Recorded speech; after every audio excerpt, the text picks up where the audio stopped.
Hello and welcome back to CIPD Bitesize with me, Dan. And today we're looking at AC 1.4 and AC 1.5. So we are going to combine these two tasks ACs together because they do go hand in hand and they do come together as part of our discussions and when we are going through this question. So without further ado, 1.4 and 1.5, let's take a final look at the case study. So you can pause the video here if you wish to have a look in a little bit more detail. But the highlights here, you've applied for a position as a people analytics administrator at company X, and they are a leading provider of HR solutions, and they're missing this last piece of the puzzle, which is a people analytics administrator, someone who can look after and really control this data management side of things. And you will be managing analysis of data, ensuring that company X makes informed data-driven decisions across all of their clients. So you've received this assessment pack, and as part of this assessment pack in the selection process, you've been given a list of questions, which we've gone through in the rest of this unit.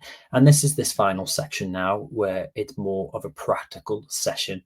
And it's not all doom and gloom in the essence of this is data, I'm not really great with data. No, we want to remove you out of that mindset, because this is more so taking a systematic approach and taking reasonable steps to get to an answer and being able to provide that information of how you got there. So AC 1.4. So there's an Excel table that is inserted below, and we'll cover that in a second. And this shows the number of overtime worked over a 4-week period for one of company X's clients, and they're called Blue Mountain Patisserie. So your task is the three things here for 1.4. You need to calculate the average number of overtime hours worked by each employee during the 4-week period. And if you're unfamiliar with an average, what you need to do is you need to add up all of the data together and then divide it by the individual sets of data. So for example, let's say all the hours added up to 100 and there was 5 factors, let's say. So we divide that 100 by 5, which would then equal 20. So for example, that could be the average number of overtime hours worked. And then the second one is to calculate the average overtime hours as a percentage of the normal working hours. And in order to do that, it's very similar to the average, but you times that by 100 to get your percentage. And then lastly, we have to analyze the results and provide written comments on any issues that the data has revealed, suggesting potential problems and solutions.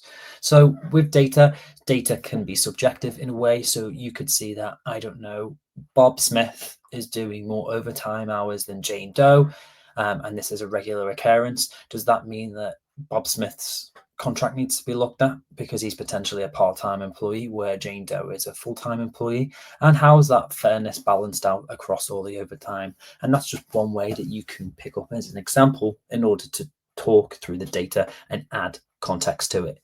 Anything that you are talking about suggesting, please do feel free to give that further context, because for this section here, you have 500 words to play with, plus or minus your 10%. So you've got plus or minus 50 words that you can play with here.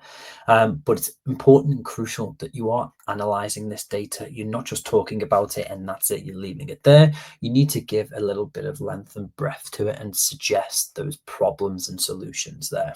And it's not asking just for one problem, one solution. It's asking for multiple problems and solutions that you may see from this data. So this is what the table looks like, and it's included in the assessment brief. As you can see, there's a list of shop staff, list of baristas, and a list of the bakery team as well, including columns for week 1, 2, 3, and 4, plus their normal working hours. So this is their overtime hours versus their normal working hours. And then you have the 2 further columns here, which you can add in separately, or you can write it into words at how you prefer to display that information. That is entirely up to you. And these are the hours of overtime worked over that 4-week period. Okay, moving on now to AC 1.5, which is very similar to AC 1.4 in the ways of how we want you to describe it, hence why the bite-sized session has been combined. So AC 1.5, here we are presenting our findings using two different types of diagrammatic forms. So this can be bar charts, pie charts, line graphs, any sort of graph that you can see as a diagrammatic form and explain the use of that to make the information easier to understand and read. Because if you picture this, you're in the real world and you are during a meeting and you have a big block of data versus a diagrammatic form. The diagrammatic form is going to be easier for that quick context, for that understanding, so then it can be moved on or understand why decisions are being made because, hey, look, we're using more overtime hours, therefore we need more employees to help cover that coverage essentially. So do we have enough workforce management? Do we have enough resources, or do we have too little resources? And that's what the diagrammatic forms work in partnership with the previous question. So 1.4 and 5 combine very well together. It's crucial and important to know, and I want to point out here on this video, that you've got two different types of diagrammatic forms that need to be included. So if you use a pie chart for one, then you need to use a bar chart or a line graph for another. Do not use a bar chart, pie chart, or line graph more than once. And how that be made easier to understand that particular information. And of course, these bar charts, graphs, diagrammatic forms are not included as part of the word count as well. Just to quickly look at this data once more from 1.4, you may decide to have a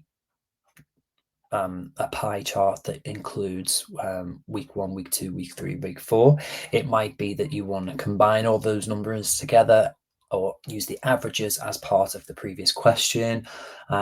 Anything that you can use to help explain, and you can refer in your wording of 1.4 the diagrammatic forms that you have chosen as well, just to help say as per appendix 1 or appendix 2.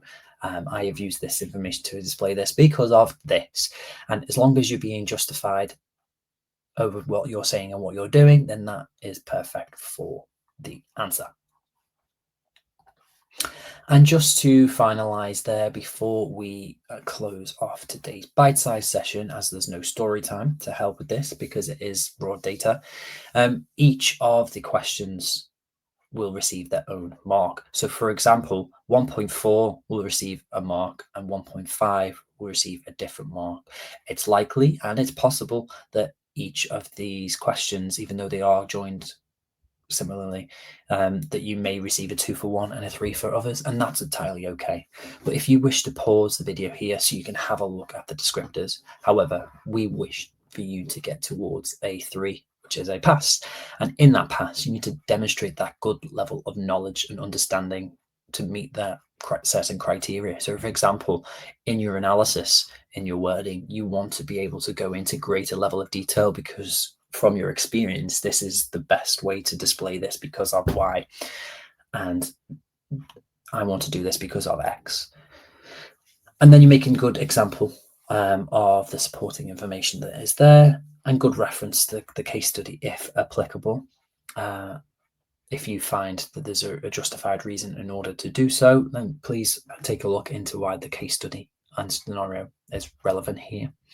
And you want to directly address. So it's asking for the averages, for example. So there's no point in you talking about the range.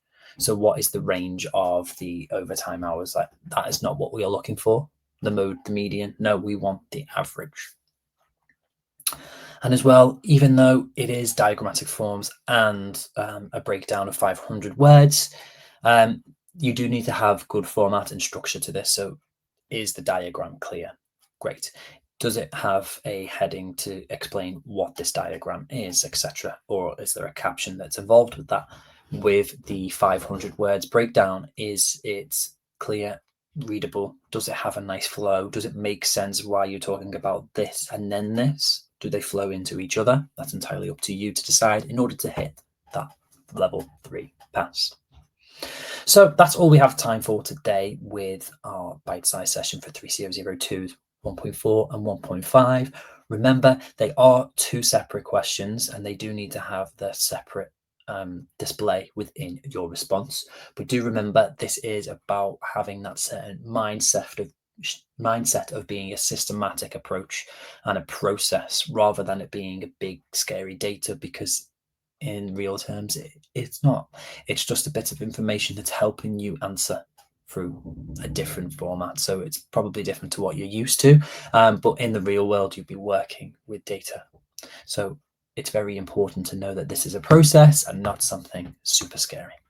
So that's all we have time for today. As I've mentioned, best of luck with your response and we hope to see your answers very soon.